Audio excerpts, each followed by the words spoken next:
Hello, friends, and welcome back to the Big C Church podcast. I'm Angie Ward, and I'm your host.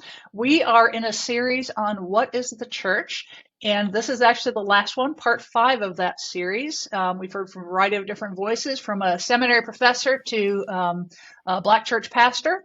And my guest today is another friend of mine that I don't even remember how we got connected. I think I saw some of his thinking on social media and reached out to him, and that has led to multiple conversations and kind of a long distance friendship. But Eugene Kim has been a pastor for over 25 years, so a lot of experience in kind of regular institutional church, but more recently is the founder of New Wine Collective, and we'll let him talk about that and his journey to that. And his role in that is kind of a chief architect of vision and making that thing happen. But again, we'll let him talk about New Wine Collective. He's in the Boston area. We met once in person, and for the most part, it's been long distance, which the wonders of technology. But I'll let him share more of his story. So, Eugene, thanks for being here and letting us hit record on this conversation. Yeah, thanks so much for having me, Angie. I'm very excited to see where this conversation will go. Yes, me too. Always love our talks. So just share about your journey that has led to New Wine Collective, and as part of that, what is New Wine Collective? I know I've had you come into my ecclesiology class and talk with our students and all that. So share your journey. Okay, gladly. So as you mentioned, I've been a pastor in local church ministry for a good amount of time. And the last church I was there for over 17 years. So it was a pretty long journey, in that congregation. And several years before I left my role, I'd gone through some deeper questioning about my own kind of spirituality and theology being rearranged. But I was still doing church in this place, and I loved my church, and I would say it was a fairly healthy expression of it. At the same time, I started to become more and more aware of some of the compromises and even conflicts of interest that came with our particular model. We're fairly it's the traditional Sunday attractional programmatic church. And so, as I became more and more aware of some of the problems that were becoming more and more apparent, I started to realize that some of these problems, they were not isolated anomalies. They were actually connected to this other problem over here. And that problem is connected to another problem. And started to realize oh, it's a system. It works because it's a system, a bunch of interconnected parts. And so if I try to fix this one thing over here, there are forces resisting that change within the system. And so my departure from my church is a long, other complicated story. But it became clear that it was time for me to take my leave. And when I did, I had this deep conviction that I didn't want to just repeat the same thing. I was always aware that the vast majority of people in our neighborhood would never walk through our doors. There are too many barriers, right? And so I'd always had a heart for people on the outside. And I think Jesus did too. And so, not to say I'm Jesus, Right. You know what I mean? But I became very keenly aware that this particular model is in decline, particularly with younger generations. And so I saw the need for innovation, for new ideas and new thinking. So I just wanted to really focus on ecclesiology and innovation. And so I started this nonprofit basically as a container for the work. The New Wine Collective. Exactly. New Wine Collective is just a nonprofit. It's a container for my work as a student, kind of working it out. Exactly. And best way I can describe it, it's an ecclesial innovation think tank or R&D lab. And so we've just been doing a lot of thought work and experimentation and prototyping. And the eventual goal is to create some digital tools to help people find and create spiritual community wherever they are. Yeah. So, and we'll talk a little bit more about what you think that those creating spiritual community wherever they are might look like. But you said, talked about some compromise and conflicts that you saw. And I should preface this for listeners. Before we hit record, Eugene and I were talking about different stages of faith formation and spiritual formation, and how different, and we're all, there's different stages, and people need different things at those stages. And so the conversation that we're about to have is not, I would say, a broad indictment of everything's wrong. It's sometimes where we're at, things aren't meeting our needs and clicking. So, but for where you were at, within the system that you were in, what are the compromises and conflicts that you were experiencing and the tensions that raised for Yeah. you? I mean, number one, we were a growing church, but 98% of it was just mostly transfer growth. Yeah. It was people coming from other churches, or people new to the area who are going to end up somewhere. And we happen to have a pretty good Sunday service and a great children's program. Yeah. And so Yep. they're going to come. Yep. So they're pre-trained Christians who were, kind of preconditioned to like the thing that we were offering. Yeah. And so that's one. That's not necessarily a compromise, but sort of a, I don't know, area of weakness. Yeah. We weren't really effectively welcoming new people Yeah. into, meeting Jesus.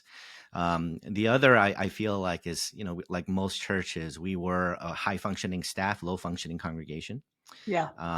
And there are many ways that, we do more and more production, and so we encourage more and more consumption.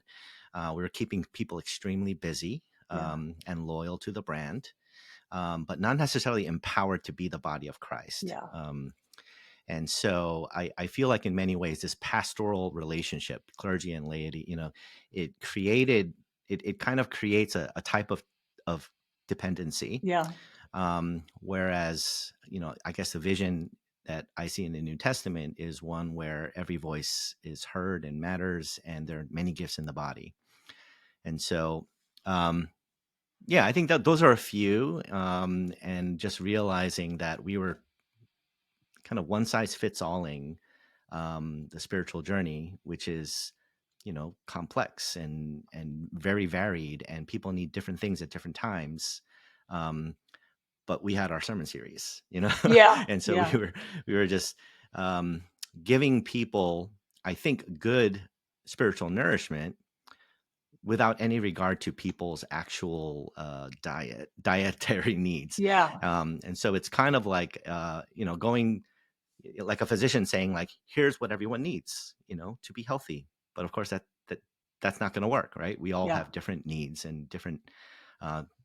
So those are a few that come to mind just off the top of my head. Yeah. Yeah. And if there's some other ones, feel free later in our conversation to say, oh, that's right.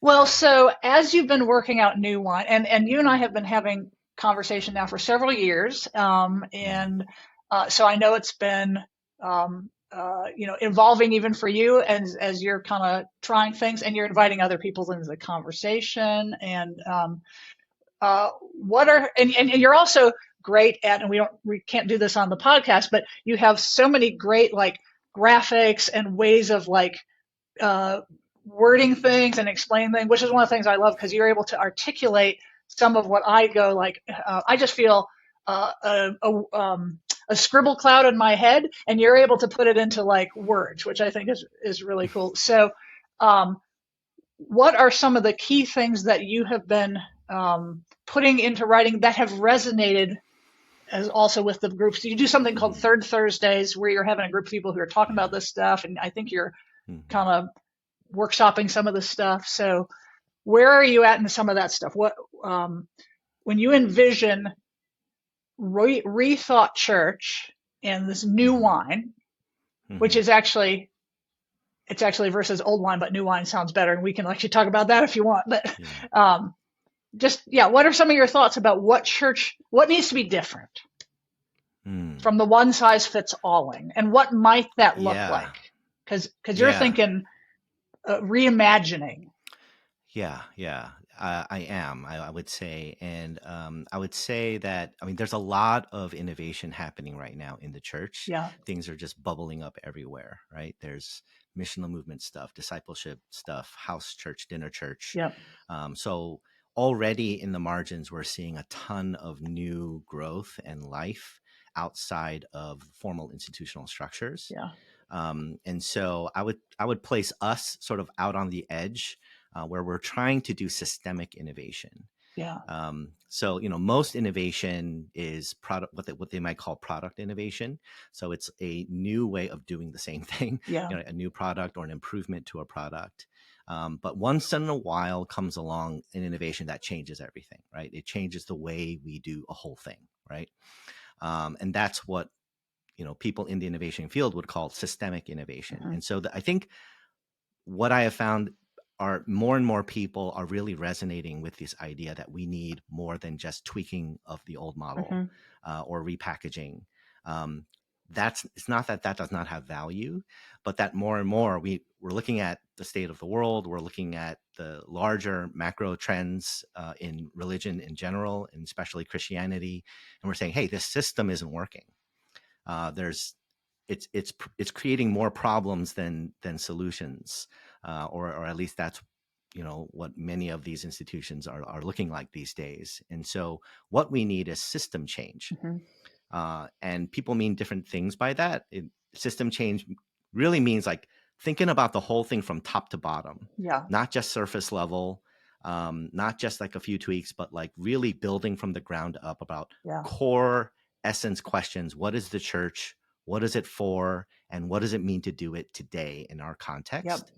And then how do we create a better future, that a better system that can sustain that kind of new life? And so that's where a systemic approach is really trying to do multiple innovations at once that fit together to make it sustainable. So where do you start with systemic? Where are you starting? Because that's a lot. Yeah, I think it always starts with awareness first. Yeah. You can't change what you're not aware of. And so being aware of what assumptions we're bringing into the conversation is the first step. Becoming aware that what we do or what we think of as church wasn't always church. And that even where these forces and in cultural moments and history, how do we end up where we are today?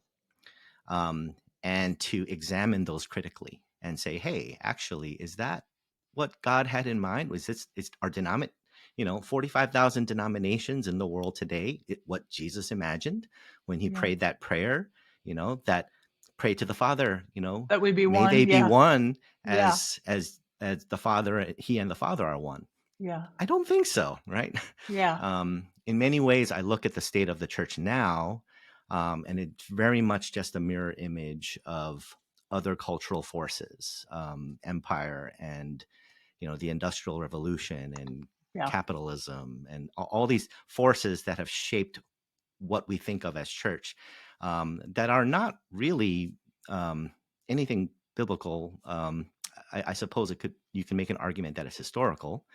But when you ask, where do I start? I kind of go back to, all right, let's look at the teachings of Jesus. Let's look at the Gospels. Let's look at the scriptures and read it critically, and try to grab onto some idea of like, what is that core essence of what it means to be the church? Yeah. Well, so this is part of a series on what is the church. And for most of our guests, I start with that question in the podcast. And so let's ask that now. What is the church? I was afraid. I was afraid of right? this question. You can just talk out loud around it.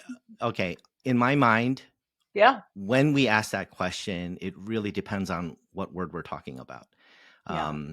All words are just placeholders, and the word church holds the place of many meanings. Yes, right? Indeed. And I think in my mind, there's two broad categories. We could be talking about the mystical big C church, right? And then we could talk about the local cultural expression of church, small c. And I think those are completely different conversations. In my view, that first conversation is the most important. I guess it needs to be theologically driven, of what we mean by that big C, mystical, spanning space and time church. Like, what is that? And then from there, we can have good conversations about what small church looks like, because that needs local expression. It needs context, and we're humans. Everything happens through the medium of culture. Mhm. And so it's separating out what's culture, what's the result of our history and our background and, Western civilization, and what is the kind of all space and time reality. Mhm. And those two things are not, I mean, they're separate conversations, but they're not like separate. They're overlaid on top of each other. Yeah. And they don't always fit well, in my opinion, but that's where we start. Yeah. Um, try, do you, any thoughts about that Yeah, I will. distinction? I think first I want to say I think that approach. I agree with that approach. I think that's reverse also of what most of us have done. We start with what Mm, is church, looking at local, local body, and usually yeah, starting with an already assumption about what that right. looks like. And then, like you Hmm. said, instead of systemic innovation, or change, it's if there's assumption that there's a building and a gathering on the ground and some form, Right. and how do we make that better? And that's Absolutely. and you and I, this is why I think we've connected, and listeners know that's why I have this podcast. It's asking these big challenging conversations to better the body. Big Mm, C Church podcast, because I didn't think we were asking these questions either, mm, and but yeah, I absolutely think we need to have this. We've just kind of gone with what is the church? Well, it's this thing I go to, or it's, and like I say, there's 10 different definitions or understandings of it. mm-hmm, Most of it on the ground, less of it theological. mm. But that big C question completely changes or impacts our trajectory Yeah, to the ground. that's So right. yeah, Yeah. yeah, And I think if we start with that kind of core understanding of what Big C Church is, then we can have better conversations about what small church, you yeah, know, or even how to have that conversation. Can we have that conversation with more flexibility and yeah, creativity, yeah. rather than going, I highly doubt God is up there with a clipboard, making sure we do communion right, and, oh, did you do mission right, and, Right, proper interpretation of the scriptures, and like, oh, okay, you qualify, you are a church, you right. know. There's something much more, I guess, something deeper, I Yeah, think, from a yeah, God's eye point of view when he looks down or wherever, looks at us, you yeah, know, as the church, something that God sees yeah, that we're not always attuned to. yeah. Yeah. Well, so are you able to, in Mm, a few points, articulate where you're at with the big C? yeah. And then we'll Okay. get to where you envision for the little All right. C. I know these This are might big be, yeah, conversations, right? this might be a little out of the box, and Okay. these are very untested, unformed thoughts. So I'm sure, and I'm not a theologian. I'm just, local pastor, Yeah. and not an academic. I'm not as well read as you are. These are I all doubt kind of that, but my yeah, kind of you're my working it out. contemplation. Yep. Yeah, exactly. This is all just being Yep. worked out. My Yep. contemplation of scripture and my experience, and a lot of it is intuition. So, Yeah. So we're fellow journeyers for yeah, sure. I like to start with more of like I don't even know if I'm using this word right, ontological uh, Yep. definition of like what is its essential nature, rather than like a qualitative, what are its qualities, what are its Right. functions, those Yep. kinds of things. What is it like? What does it do? I think the ontological identity is primary. Then we can go to the qualitative, right? Yeah. And so, again, out of the box, I think the church's essential nature is that it's personal and relational. That's the essential nature. Why? Because I believe that's what God is like. Christian tradition teaches, the doctrine of the Trinity. God is three in one. There's this kind of perichoretic dance, right? And if God is personal in nature and relational in nature, then so are we, who are made in God's image. I think the whole like fabric of the universe is like this. And so I think of church, capital C, just like when we think of a proper noun, it's a person, it's an identity, not an object. Um, you know, Maybe it's a stretch to say it's a person. Maybe collective person is better, but I think it's fairly biblical, right? It's called the bride of Christ, And it's right? a body. Yes, a Yeah. body, right? Yeah. It's a person, Yeah. like and so there's a very personal nature to what the church is. And in that sense, we don't define what the church is or who the church is. Yeah. God defines what the church is. God gives the church its identity. And he does so through love and oneness of being, and so to get like theological and biblical, and you ask for a simple definition, I have a hard time with those. No, yeah, Um, sure. I know. But I, it I think forces the us to church, think. yes, Yeah. yeah, I think it's a different way of thinking about it. Yeah. I think the church is Christ's body, Yeah. the incarnation or indwelling of the Spirit. So fundamentally, it's a relationship. Yeah. It's an identity. It's the new temple. Um, and so when you think of small C church, you've got doctrines, traditions, buildings, budgets, clergy class, ministries, events, yada yada, organizations, institutions. Take it all away, right? Mhm. And I believe you still have the church, Yeah. that ontological reality that Christ's Spirit dwells somewhere, or Yep. in a community. So in a sense, when I talk about capital T church, it's not a thing, it's not an object, it's an identity. Yep. It's not a what, it's a who. Yeah. So in a similar way, if I were to ask what's an Angie, Right. what's an Angie Ward, and you can try to define her by any number of characteristics, but it would be, some would fit and it would be, and it could be useful. She is a wonderful human being. She's an author, a leader, professor, mother, take away any one of these characteristics. I believe you would still be Angie. There's a core essence or Mhm. identity that makes Angie. You're a person, right? You're a mysterious, dynamic, human being. And I wonder, what if that's how God sees the church, Yeah. right? There's a separate conversation about how we see the church and all the ways that we try to qualify. But what if the church is not just this object to be examined? It's actually, think of it as a person, a living being. And so maybe the Western individualistic mind has a little trouble with it, but we are one. Yeah. We are. I believe the capital C church is a singular thing in the mind of God. There Yeah. are no church brands and denominations and all that. We have this shared reality, and again, Jesus praying, "May we be one as He and the Father are one." I mean, how are Jesus and the Father one? I mean, there's Yeah. union, Yeah. and so if we consider that, start from that basis, we are one. You and I, we're one. Like we Yeah. are all part of one body.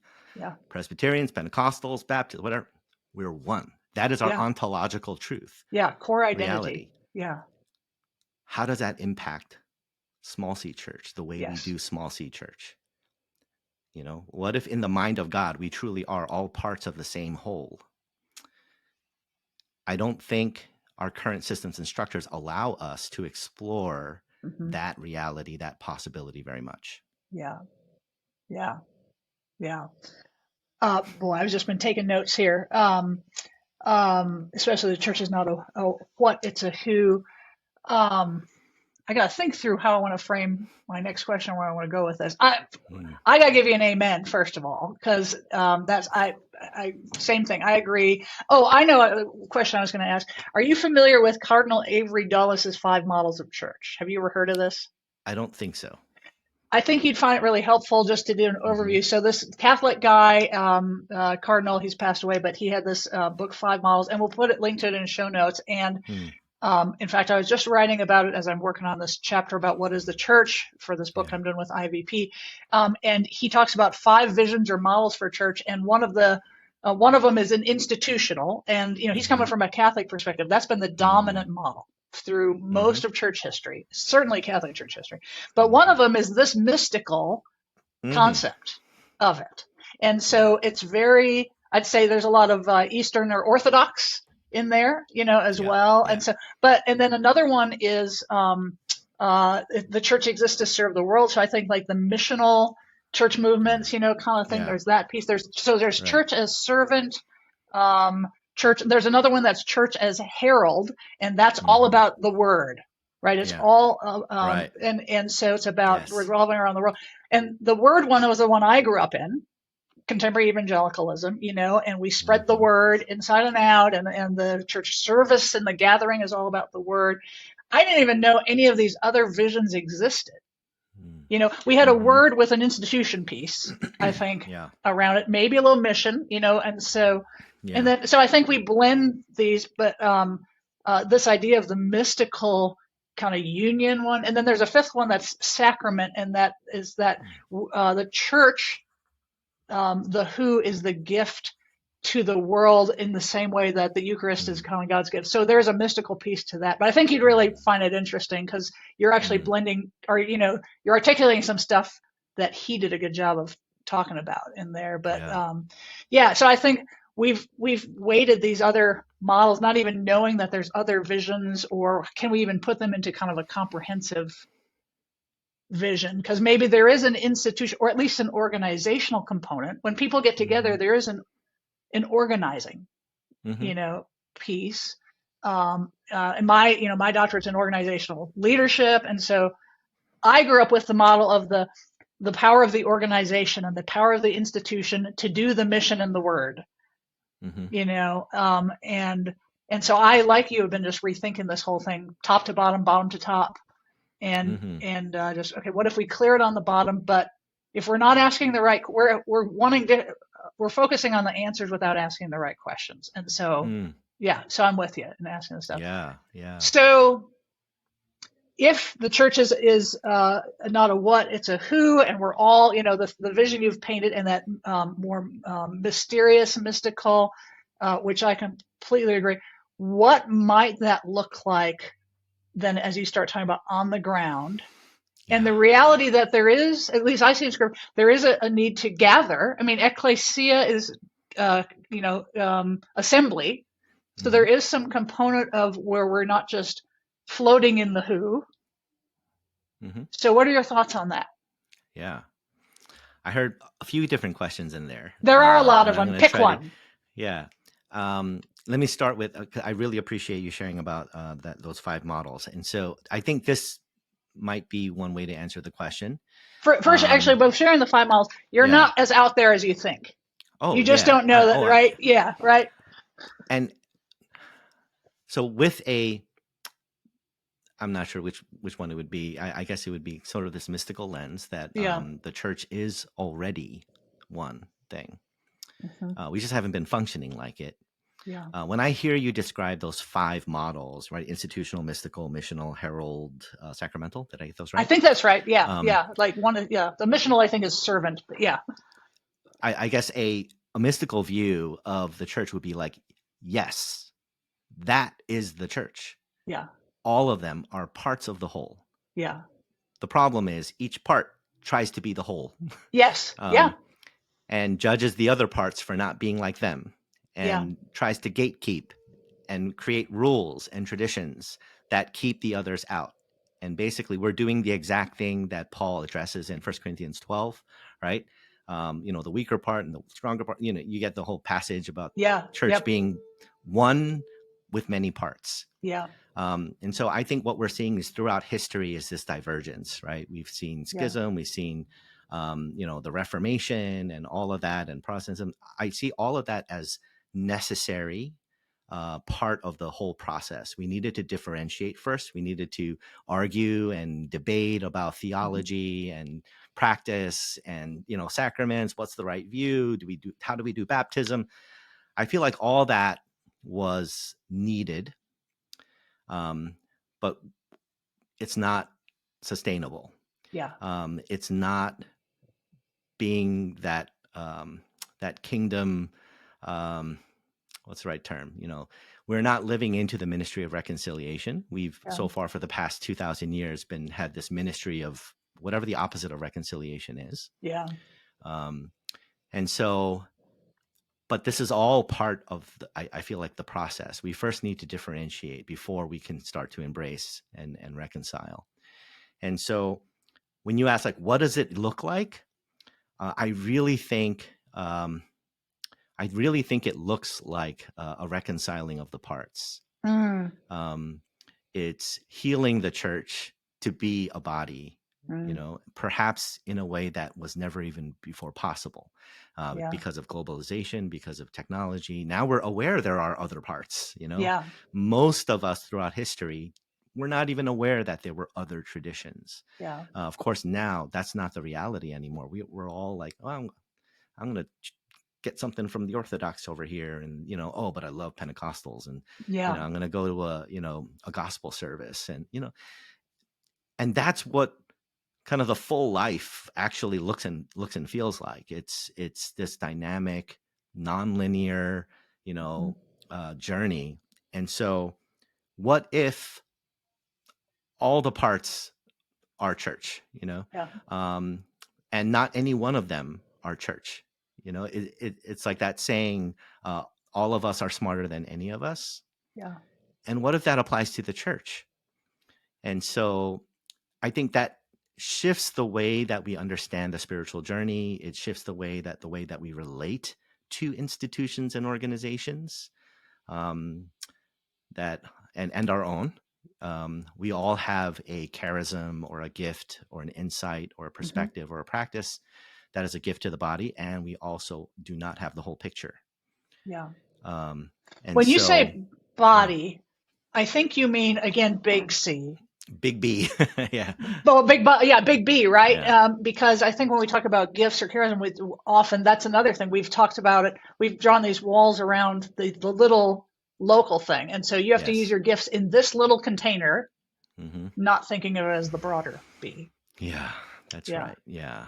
I do think that there's a place for it's not just like a mass of cells. yeah, You need organs. You need connective tissue and the yeah, circulatory system and all this stuff to connect it all. yeah, So you can kind of overdo the body metaphor, but you know what I mean. yeah, Like, yeah, so I do think that there is a place for tradition holders, that came through history. Um, but I feel like there's an invitation to the church to like shift the paradigm, from factionalism, from this kind of scarcity competition approach mindset, which really just mirrors everything else in the world. We're not, you yeah, know, being, kind of the body in the kingdom way. We are sort of creating little fiefdoms and little kingdoms for ourselves and building up our denomination or our church network or our expression. So, um, so anyway, I've got lots of thoughts about like how this breaks down into kind of local expression. yeah, But I think that there's a need for a system-wide paradigm shift. yeah. Um, and how to get there is a much more complicated, question. It's like the complex works of system change, but And that's what you're um, living into, I think, right now with New that's what Wine, I'm right? really passionate about. I, Yeah, I think if we yeah, don't change something, the church is just not doing its job. yeah, It's not offering any real solutions to the many problems that we're seeing in the world. I yeah, that is not. I can't imagine that that's what Jesus, imagined in his yeah, mind of yeah, how the church is supposed to function. We're supposed to be salt and light of the earth, right? yeah. So yes, where do you want to go from there? Well, let's go here. So I find I like you. I find that vision incredibly compelling, or the potential of it. Mm, And the reimagining. I get very energized and excited about that. At the same time, I have found that part of me has had to grieve and continues to grieve the losses of what was familiar. mhm, So there's part of me that's like, well, I just want to go to this, and because go to this institutional thing, and I want the freedom I want the freedom you talk about, but within the structures that I'm mhm, familiar with and comfortable with. And so there's yeah, part where there's so many questions. Like I immediately can jump to the practice, but what about as a parent? What about children's ministry, or it's just unknown, and so there's a bit of fear is not exactly the right word. Just the anxiety, I guess, low level, not like clinical, but of But part of me just wants to retreat back into this familiar shell Yeah. of things. And so, have you experienced that? And what are the things like I'm experiencing that we, as members of the body, have to go through to make that shift that you're Hmm. describing? Yeah. Yeah. So it's my opinion that innovation is essential. Like it's just a part of evolution. Yeah. Um, if we don't evolve, we die, Yeah. or Yeah. adapt. Yeah, the And the book world Deep is, Change says you're either growing or adapting or you're in slow yeah. death. And the world has like already moved on without us the past Yeah. 30 years. Like everything has changed. Internet went online early 90s, and like the Yeah. world has completely changed. Yeah. But the way we do church largely has not. Yeah. Maybe it's changed in delivery method, but not very much in our fundamental ecclesiology. Mhm. But I will also say, not everyone has to change. Not everyone has to adapt and evolve or innovate. Yeah. So I do think that there is a place for the faithful, you know, the faithful traditional container for spiritual relationships that has, stood the test of time for a while, but is in gradual decline. And I think, in some system change theory, everything has a natural life cycle, rise, Mhm. peak, fall. And when things start to fall, what is needed is, caring, respectful hospice. Yeah. Things aren't meant to live forever. Nothing lives Yeah. forever. Every empire falls eventually. That's just a Which is natural another cycle. very counter to what I think, those of us who have been in institutional church, Yes, which is we've got to let this thing live forever. And right. you look at the church, none of the churches in Revelation No, around, and yeah, like you say, and like King George and Hamilton says, kingdoms rise, empires fall, that's right. Yeah, and and that institutions as well. Yeah, and that's not just social change theory. That's the gospel. It's Jesus's Yeah. pattern of life, death, resurrection. Things don't change unless they die. That's Yeah. actually how things change. And so, unless a kernel of wheat falls to the ground and dies, it remains a single seed. That's the whole pattern of scripture. So out of everyone, we should be people familiar with embracing, letting go, and dying. But I think, again, we are so shaped by like Western cultural forces where we assume everything just goes up and to the right. Yep. And growth is just linear forever. We think of Yeah. eternity as this like line that goes forever into the horizon. And my institution, my brand is going to last forever. It's going to be, it's the kingdom. Yeah. That's a terrible, terrible error. Yeah. We are not the kingdom. I'm not the kingdom. We together are the kingdom, and built into this kingdom sort of the way it works is constant death, iteration, adaptation, and evolution. Yeah. Yeah. So any cursory look at history will tell the story that the church Yeah. has been reinventing and innovating from the very beginning. Yeah. I like to say everything was innovative once, Yes, that's Um, right. right. That's right. Yeah. Yeah. This conversation is is helping to reframe for me, giving me more grace and patience and understanding for, because like you, I've been kind of on this journey of rethinking some things, and even my husband and I are in one sense, different places, but he is serving in a particular space, and I'm serving a particular space. And I think for a long time we were trying to go, I want you into this space, I want you in this space, or your space is wrong, Hmm. kind of thing. And Yeah. so recognizing that it's not in even just the life cycle of things, everything doesn't peak at once and die at once and then Mm-mm. grow at once. Yeah. It all happens, just it's so ongoing, Right. and that's okay. That's good. That's divine design. Mm-hmm. Yeah. Yeah. Yeah. Another thing that part of what I've been trying to articulate is a lot of times we think of the way we do church, small c, as it's really based off of like an industrial kind of Yeah, revolution thinking, and for it's sure. they're factories. We put Yeah, people. mechanistic, which was the early Exactly. leadership That's right. It's like a understanding. Yes. machine Yep. understanding. And so like you build a factory here and build, disciple factory here and a disciple factory here, and you consume resources Yeah. and you output a product. Yeah. Yeah. But rather than that, I've been really leaning or embracing the understanding of an ecosystem. By design, Yeah. there's constant life and death and interconnectedness and Yeah. sustainability, right? Yeah. Maybe eternal doesn't mean a straight line. Maybe eternal means a cycle, Yeah. like the food chain or the water cycle. Like we see it all around creation. We're Yeah. supposed to be kind of building things and then letting them decompose and returning those resources into the ecosystem so that new things can grow. Yeah. And that's how I Yeah. see the church. Yeah. Yeah. Such good stuff. I am looking at the clock and aware of time and thinking that I could talk with you for hours, which is what we've done Mm-hmm. before sometimes. So, um, yeah. So, I mean, it sounds like you have great hope and encouragement for the potential what is, provided we reframe these conversations. Would that be accurate? I do have a deep hope, because to Yeah. me, it just feels like I'm just the messenger. These things Yeah. just feel true to me at a very deep level. Yeah. And it just seems like, Yeah. of course, this is the way things are going to move. Yeah. We already are, right? I heard one Yeah. innovator say, the future is already here. It's just not evenly distributed. So Yeah. Interesting. there's less and less Yeah. patience for gatekeepers who are going to define church a certain way and try to Yeah. control and define church, Yeah.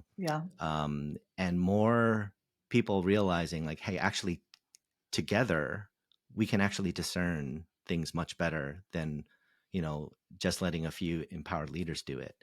Yeah. And so that is a whole different way of operating, even in the way that we gather. Yep. That has happened throughout history, is happening now. How do we make that more and more normative and also sustainable? That's kind of the work Yeah. that we're trying to figure out some systems that enable Yeah. that. Yeah. Yeah. That's great. Well, I love that together we are the body. So Mm. thank you for this conversation in that unity.